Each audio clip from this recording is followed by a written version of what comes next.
Outreach Israel News, January 2024. There is no Messianic Jewish monolith. Are non-Jewish believers really second-class citizens? One of the most significant issues, which just about every man or woman in the contemporary Messianic movement has had to sort through at some point, involves the controversial question: are non-Jewish believers second-class citizens in the Messianic community? This is a question which gets circulated at various high points during different seasons in the development of our theology and spirituality. And this is a question which can be quite provocative and divisive at times. Yet, it is also a question which tends to be asked by many of those not only seeking some degree of resolution, but who want to precisely stop any schisms, rivalry, mistrust, or bitterness to break out among Messiah followers. What is the short answer I give to the question? Everyone's experience is different. And the reason behind this kind of short answer is there is no Messianic Jewish monolith. Anyone who looks back at biblical history, going back to the 12 tribes of Israel, should be able to easily recognize how the original population at Mount Sinai was diverse. While the people were to be bound by the common experience of having been delivered by God via the Exodus, whether it be ancient Israel in the Promised Land, Second Temple Judaism, or modern Judaism, there has always been a wide degree of internal diversity. So, as it concerns the issue of non-Jewish believers being involved in today's Messianic movement, there is no one-size-fits-all answer. There are Messianic Jewish congregations and leaders, which are welcoming and inclusive. There are those which are not too welcoming or inclusive. And then there are those which are in some phase of improvement. Likewise, there are non-Jewish believers drawn to Messianic things who are eager to learn, actively participate in the Messianic mission of Jewish outreach and evangelism, and will humbly take correction when necessary.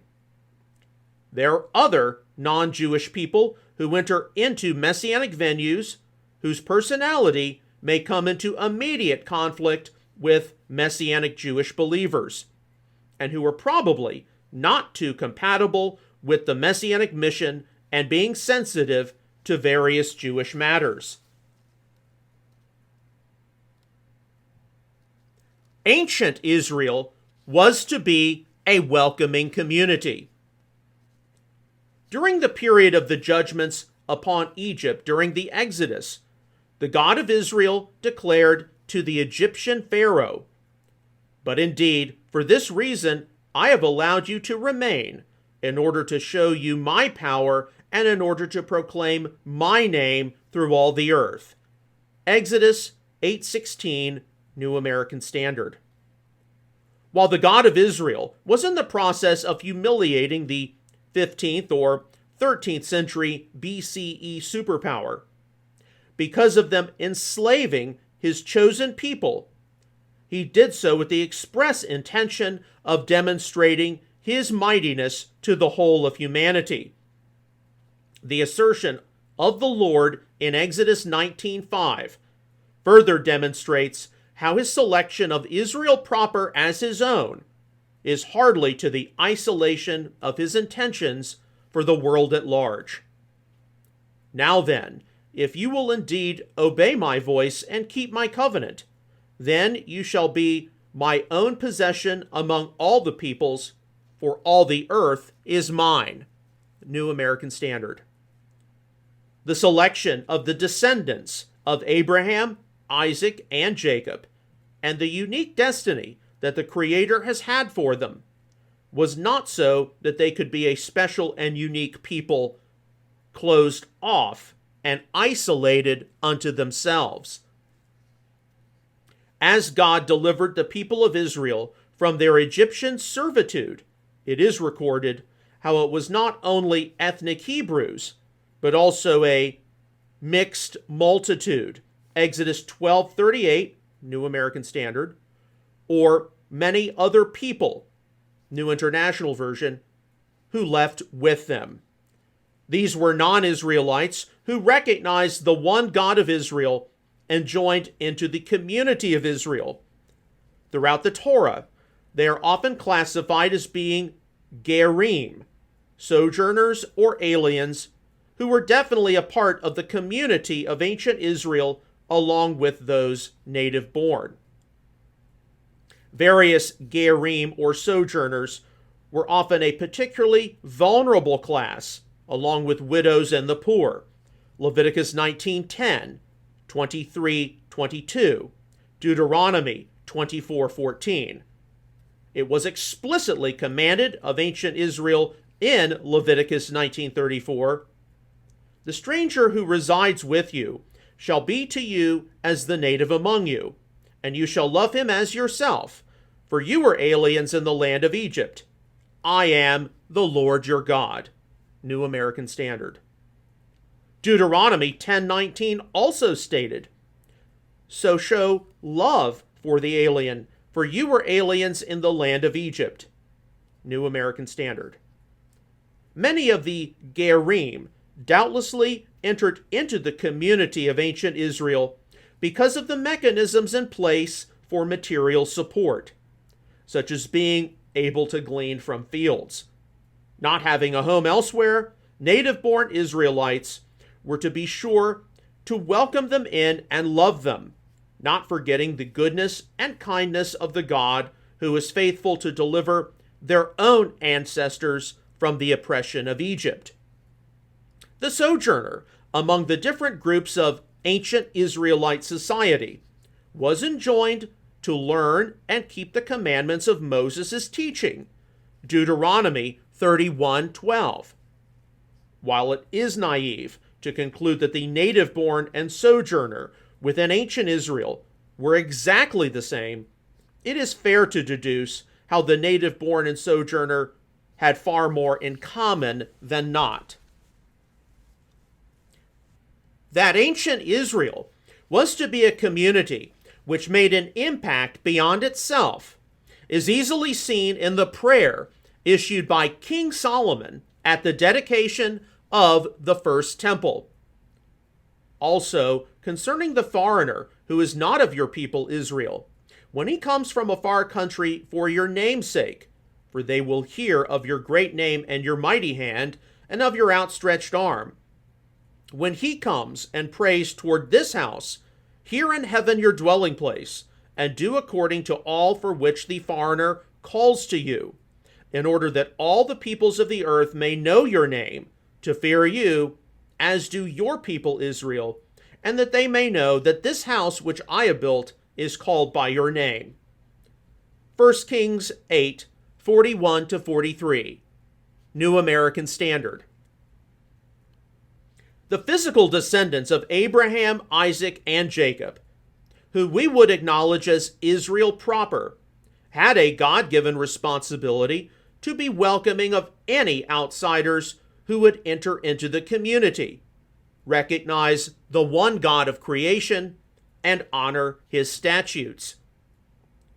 There are many Messianic Jewish individuals and congregational leaders who legitimately recognize how the community of ancient Israel was to be welcoming and loving of the outsiders who entered in.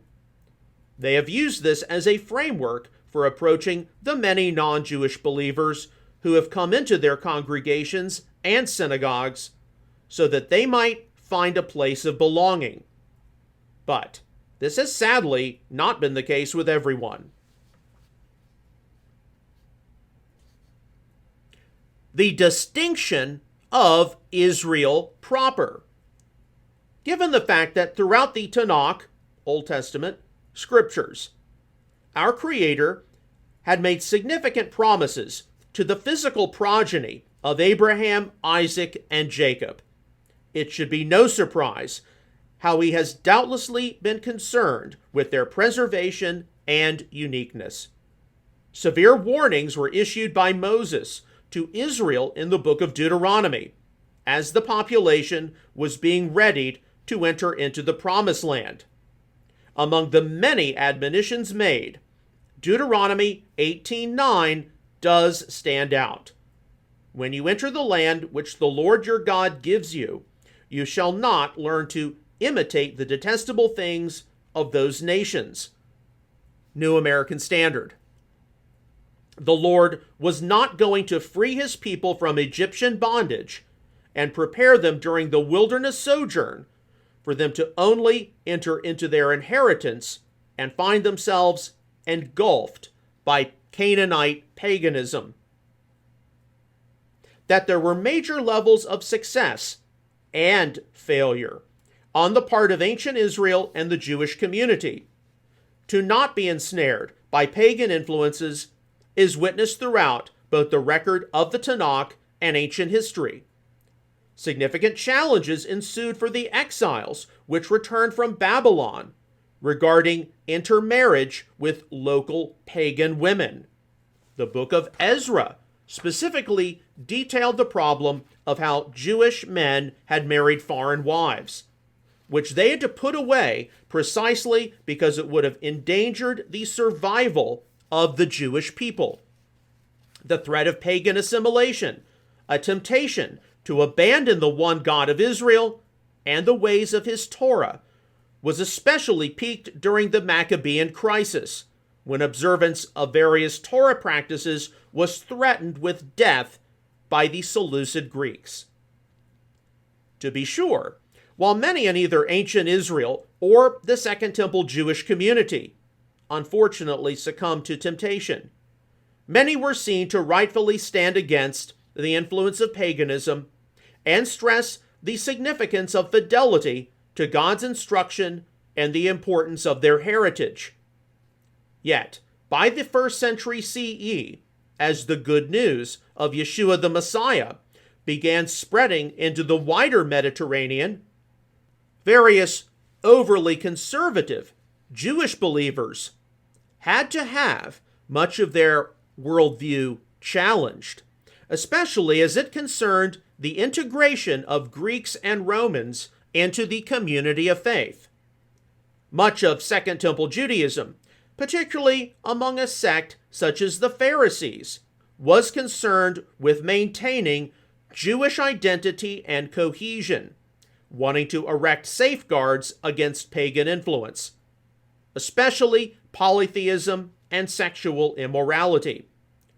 While in much of the diaspora, various Greeks and Romans were attracted to the ethics and morality of the Torah and voluntarily took on many Torah practices such as the Sabbath and dietary laws. It was widely believed that unless a non-Jew were circumcised as a proselyte, that one could not participate in the future age. Mishnah Sanhedrin 10:1. The Jerusalem Council of Acts chapter 15 came together and ruled how the new non-Jewish believers did not have to be circumcised as such to be reckoned as saved members of the community of faith, as redemption for both Jewish and non-Jewish people came from the grace of the Lord Yeshua. Acts 15:11. The restoration of Israel's kingdom, as anticipated by the prophets, was something which would not only involve Israel proper, but those from the nations as well, i.e. Isaiah 42:6, 49:6, 60 verse 3.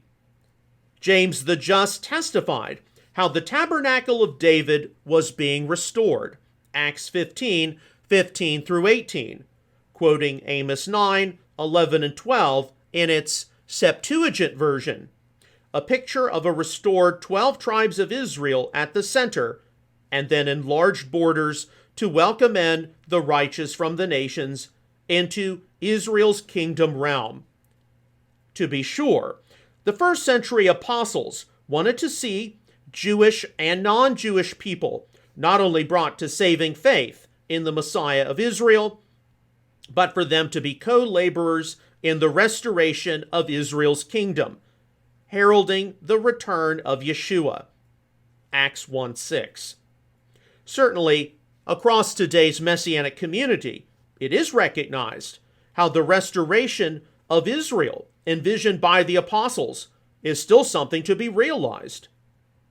But it is also probably true that the modern Messianic movement is the first faith community since the first century to consciously place this apostolic expectation at the heart and center of its mission and ethos. One new humanity brought forth. One of the things which today's Messianic Jewish movement has been entirely right to stress in its reading of the apostolic scriptures, New Testament, is that Jewishness and Jewish identity are something important. When a Jewish person comes to recognize Yeshua as the Messiah of Israel, the last thing he or she should conclude is that this constitutes giving up one's Jewish heritage. Yet this is precisely what has been witnessed throughout many centuries of historical Christianity. Many non-Jewish believers entering into the Messianic movement have had a significant theological adjustment when truly weighing the gravity of Paul's assertion. Then what is the advantage of being Jewish? Or what is the benefit of circumcision? Much in every way. First of all, they were entrusted with the sayings of God. Romans 3:1 and 2, Tree of Life version.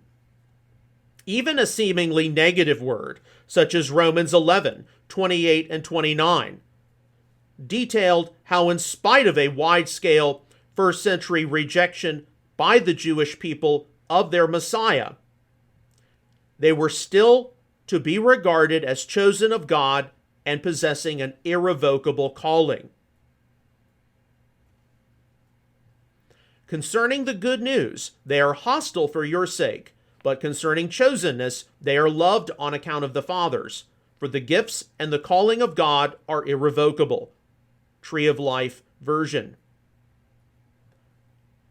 Much of the warning issued in Romans chapters 9 through 11 to the non-Jewish believers was to not be arrogant or hostile to a Jewish community which had largely dismissed Yeshua as Messiah.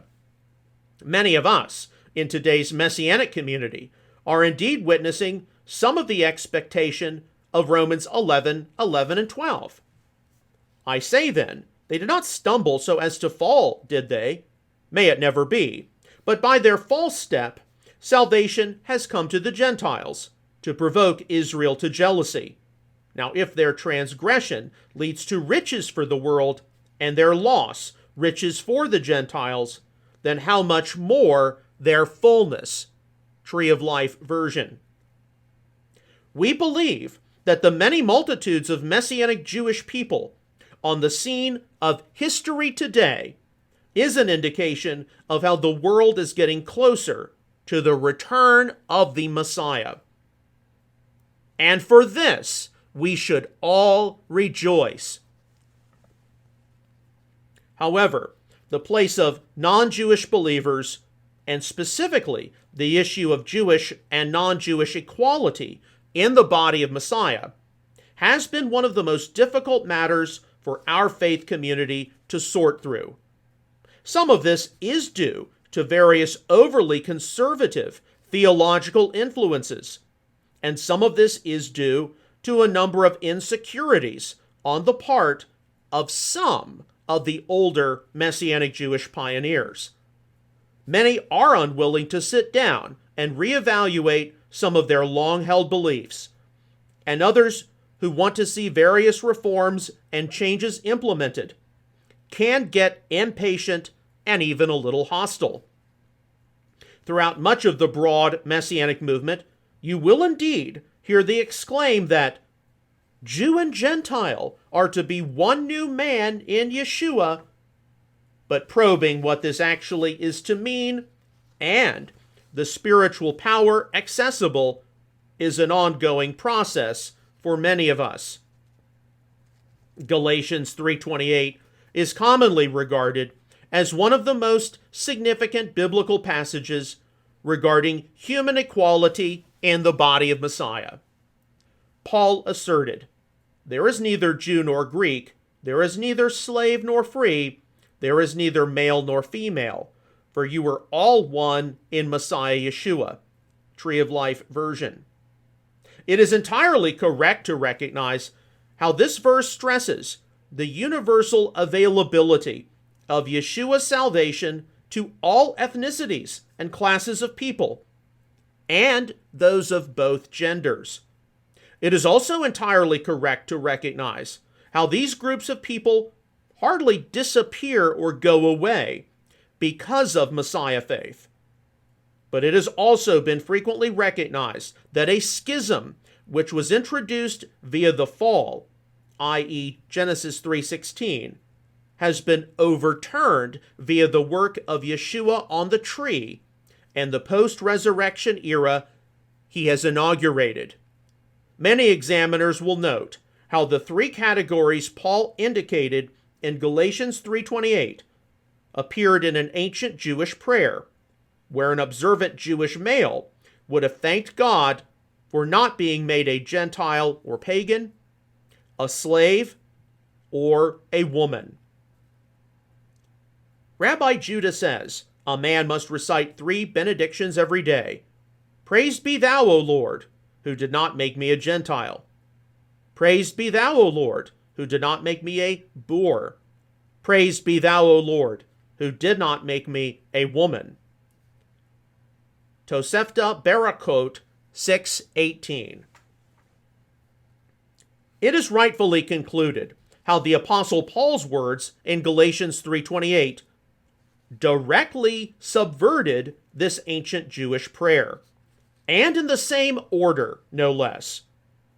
While natural distinctions among human people do not disappear because of Messiah faith, they do understandably find themselves partially blurred because of the overriding significance of Yeshua's sacrifice and resurrection for all concerned.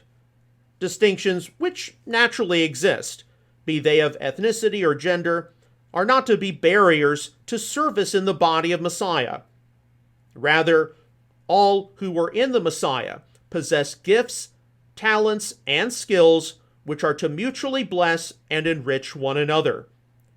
A wide number of non-Jewish believers who have participated in the Messianic movement at one point or another have not always seen a wide array of their abilities and contributions properly employed, because not enough within our faith community at present are willing to consider the egalitarian implications of Galatians 3:28. Today's Messianic movement has been correct to stress how in Yeshua the Messiah, Jewish and non-Jewish believers are to be one new man, or perhaps better stated, one new humanity. Hena, Kainon, Anthropon. Yet in the famed passage of Ephesians 2:14 through 16, the emergence of a one new humanity, notably purged of the sin-laden effects and prejudices of the old humanity, had to be inaugurated by the sacrificial work of the Messiah, his termination of an enmity between the Jewish people and the nations, and what was specified as him breaking down the middle wall of partition separating the two groups.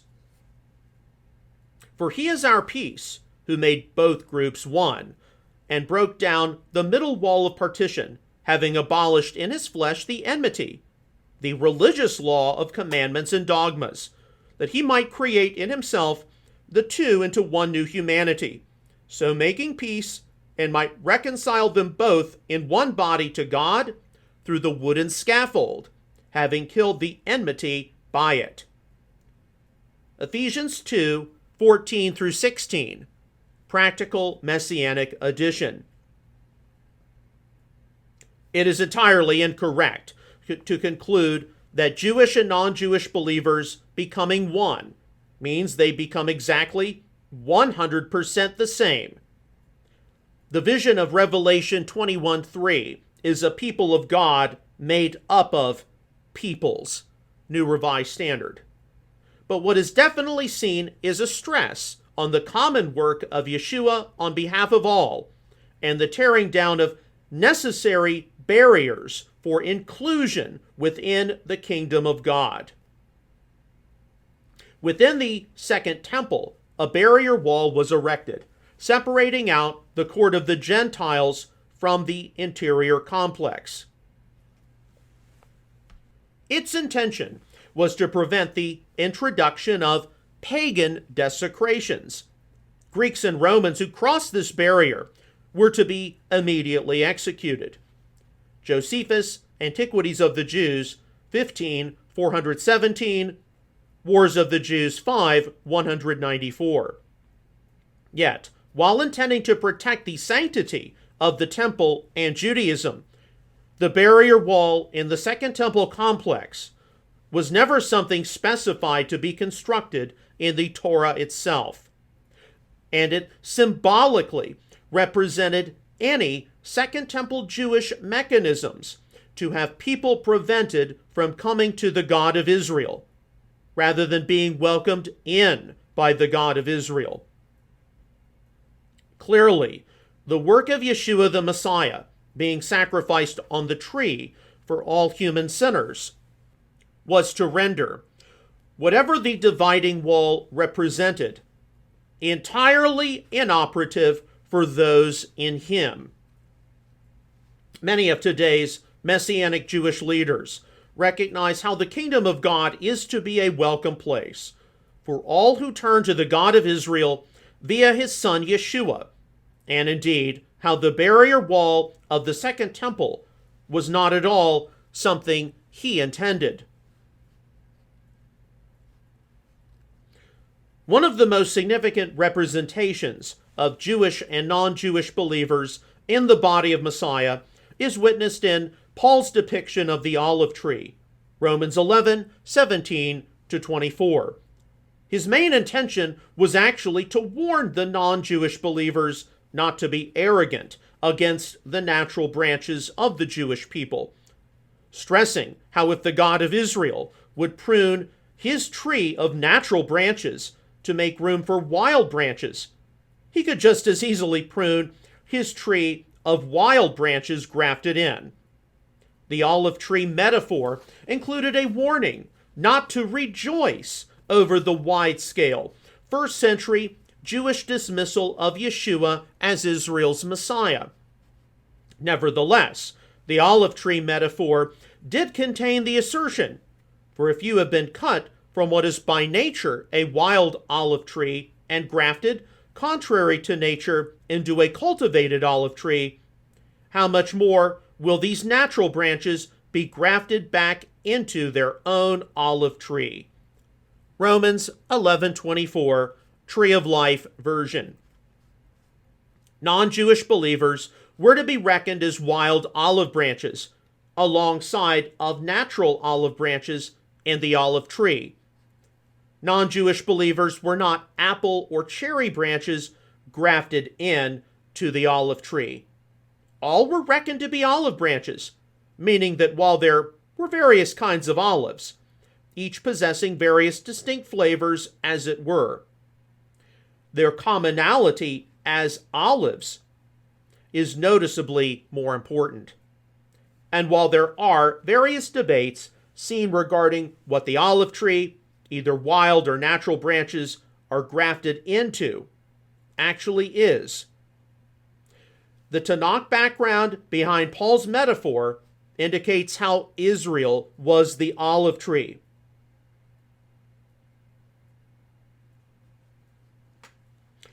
The Lord called your name a green olive tree, beautiful in fruit and form, With the noise of a great tumult, he has kindled fire on it, and its branches are worthless. The Lord of hosts who planted you has pronounced evil against you because of the evil of the house of Israel and of the house of Judah, which they have done to provoke me by offering up sacrifices to Baal. Jeremiah 11, 16 and 17, New American Standard. Return, O Israel, to the Lord your God, for you have stumbled because of your iniquity. Take words with you and return to the Lord. Say to him, take away all iniquity and receive us graciously, that we may present the fruit of our lips. Assyria will not save us, and we will not ride on horses, nor will we say again, our God, to the work of our hands. For in you the orphan finds mercy. I will heal their apostasy. I will love them freely, for my anger has turned away from them. I will be like the dew to Israel. He will blossom like the lily, and he will take root like the cedars of Lebanon. His shoots will sprout, and his beauty will be like the olive tree, and his fragrance like the cedars of Lebanon. Those who live in his shadow will again raise grain, and they will blossom like the vine. His renown will be like the wine of Lebanon. Hosea 14, 1 through 7, New American Standard. One of the ongoing challenges within today's Messianic community regarding the presence of the one new man, or humanity, is in reorienting the spiritual motives and focus onto common faith in Israel's Messiah first. Natural identities, be they Jewish or non-Jewish, are hardly to disappear in the Messiah. But his completed work in being sacrificed and resurrected for us is to be where we primarily center our identity as redeemed human beings.